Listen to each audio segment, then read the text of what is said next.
Hello everyone, ಇವತ್ತಿನ recipe ಮೀನು ಸಾರು. ಈ ಸಾರು ಮಾಡಿದಾಗ ನಮ್ಮ ಮನೇಲಿ ಎಲ್ಲರೂ ತುಂಬಾ ಇಷ್ಟಪಟ್ಟು ತಿಂತಾರೆ. ಯಾಕೆಂದರೆ ನಾನು ಈ ಮಸಾಲೆಗೆ ಯೂಸ್ ಮಾಡೋ ಇಂಗ್ರೀಡಿಯೆಂಟ್ಸ್ ಮಿನಿಮಮ್ ಆದರೂ ಟೇಸ್ಟ್ ಮಾತ್ರ ಮ್ಯಾಕ್ಸಿಮಮ್. ಇದನ್ನು ಮಾಡೋದಕ್ಕೆ ಮೊದಲು ಬಾಣಲೆಯಲ್ಲಿ ಎಣ್ಣೆ ಬಿಸಿ ಆದಮೇಲೆ ಒಂದು ದೊಡ್ಡ ಈರುಳ್ಳಿ ಹಾಕಿ ಫ್ರೈ ಮಾಡಿ.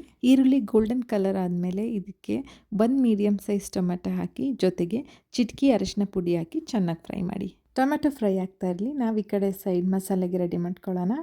ಮಸಾಲೆಗೆ ಒಂದು ದೊಡ್ಡ ಈರುಳ್ಳಿ ಯೂಸ್ ಮಾಡಿದ್ದೀನಿ, ಜೊತೆಗೆ 2 ಗೆಡ್ಡೆಯಷ್ಟು ಬೆಳ್ಳುಳ್ಳಿ, 2 ಇಂಚಷ್ಟು ಶುಂಠಿ ಯೂಸ್ ಮಾಡಿದ್ದೀನಿ. ಈ ಸಾರಿಗೆ ಸ್ವಲ್ಪ ಚಕ್ಕೆ ಜಾಸ್ತಿ ಇದ್ದರೆ ಚೆನ್ನಾಗಿರುತ್ತೆ.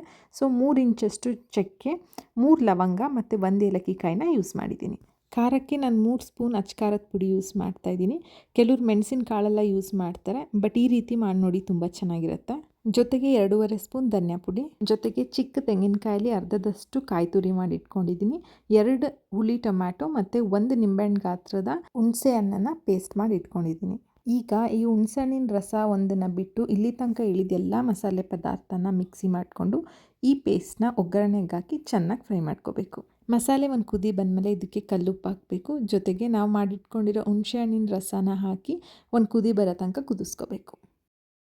ಈಗ ಕನ್ಸಿಸ್ಟೆನ್ಸಿಗೆ ಬೇಕಾದಷ್ಟು ನೀರನ್ನ ಆ್ಯಡ್ ಮಾಡ್ಕೋಬೇಕು. ಈ ಸ್ಟೇಜಲ್ಲಿ ನೀರು ಸ್ವಲ್ಪ ಜಾಸ್ತಿನೇ ಇರಲಿ, ಇಲ್ಲಾಂದರೆ ನಾವು ಫಿಶ್ ಹಾಕಿ ಬೇಯಿಸೋಷ್ಟೊತ್ತಿಗೆ ತುಂಬಾ ಗಟ್ಟಿಯಾಗಿಬಿಟ್ಟಿರುತ್ತೆ. ಈಗ ಸಾರು ಚೆನ್ನಾಗಿ ಕುದಿ ಬಂದಮೇಲೆ ಫಿಶ್ನ ಆ್ಯಡ್ ಮಾಡ್ಕೋಬೇಕು. ನಾನಿಲ್ಲಿ 3/4 kg ಫಿಶ್ ತೊಗೊಂಡಿದ್ದೀನಿ. ಅದರಲ್ಲಿ ಅರ್ಧ ಪ್ಯಾಂಫ್ರೆಟ್, ಇನ್ನರ್ಧ ಅಂಜಲ್ ಫಿಶ್ ತೊಗೊಂಡಿದ್ದೀನಿ.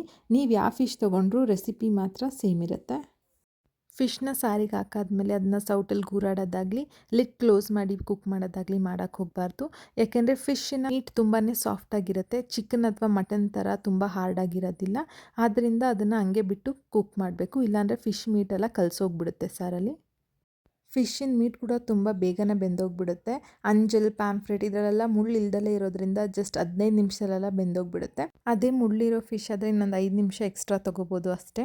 15 ನಿಮಿಷ ಆದಮೇಲೆ ಸಾರನ್ನ ಆಫ್ ಮಾಡಿ ಸರ್ವ್ ಮಾಡ್ತಾಯಿದ್ದೀನಿ. ಇದಕ್ಕೆ ಬೆಸ್ಟ್ ಕಾಂಬಿನೇಷನ್ ಅಂತ ಅಂದರೆ ನಮ್ಮ ಕರ್ನಾಟಕ ಸ್ಪೆಷಲ್ ರಾಗಿ ಮುದ್ದೆ ಅಥವಾ ವೈಟ್ ರೈಸ್.